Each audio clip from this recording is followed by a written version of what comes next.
इस कहानी का नाम है आईने वाली औरत, जो कुछ इस प्रकार है। राजस्थान के एक पुराने किले के पास बसा एक छोटा सा गांव बड़दा था। वहाँ के लोग बहुत सीधे साधे थे, लेकिन एक बात से सब डरते थे, पुराने हवेली के आईने से। वो हवेली सालों से वीरान थी, लेकिन वहाँ लगे एक बड़े आईने के बारे में कहा जाता था कि उसमें एक औरत की परछाई दिखती है। लोग उसे आईने वाली औरत कहते थे।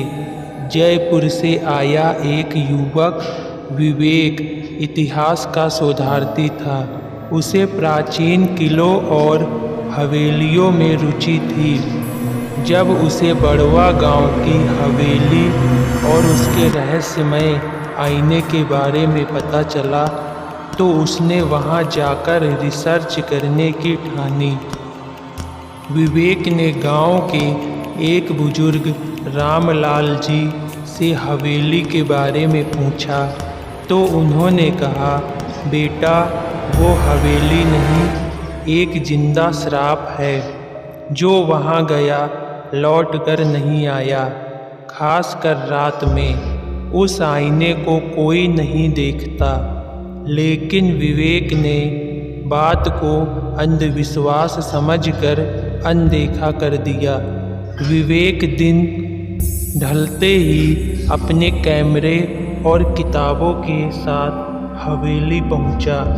वहाँ चारों ओर सन्नाटा था। हवेली के लकड़ी के दरवाजे चरमरा रहे थे। हवेली के बीचों बीच एक बहुत बड़ा और पुराना शीशा लगा था, करीब 7 फीट लंबा और सुनहरे फ्रेम वाला। उसकी सतह धुंधली थी, लेकिन उसमें कुछ अजीब सी चमक थी। रात को उसने अपने कैमरे से आईने की कुछ तस्वीरें ली और वहीं फर्श पर सो गया। आधी रात को एक अजीब सी सरसराहट हुई।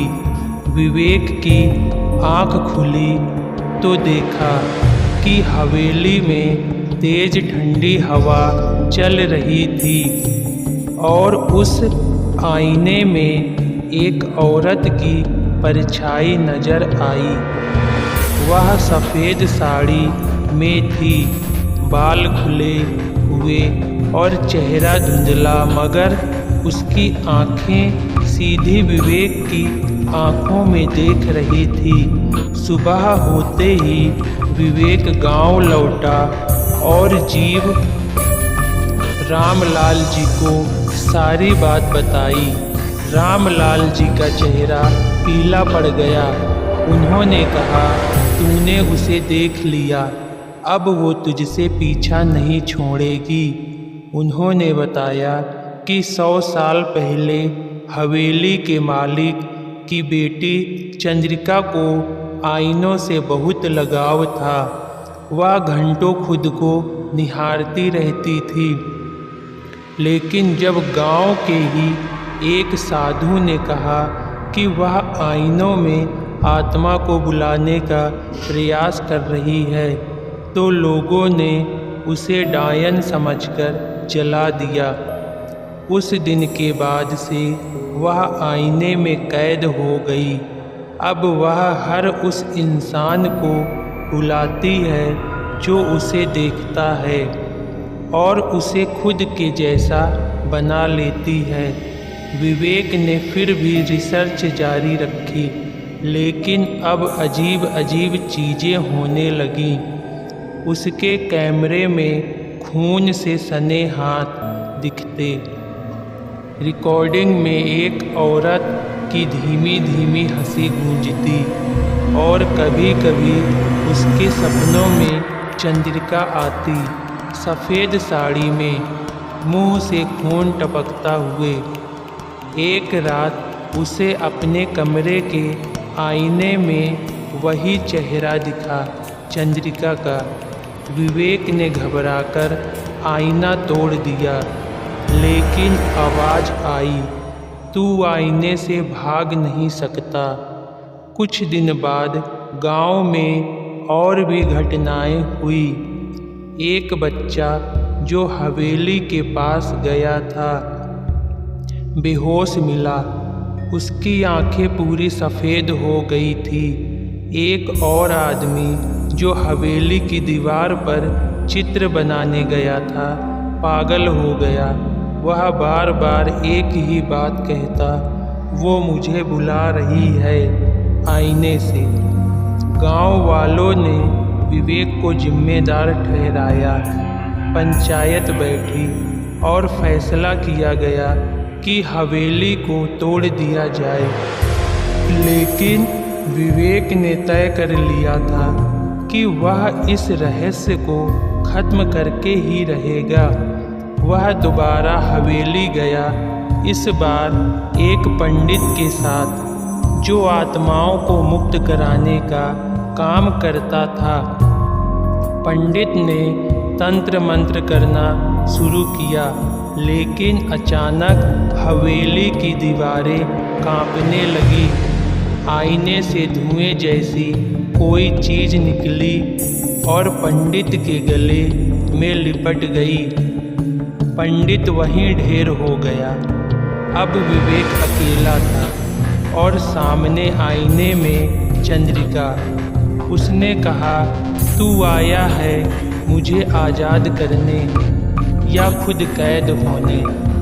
विवेक ने कांपते हाथों से आईने की तरफ देखा, लेकिन अब डर नहीं था।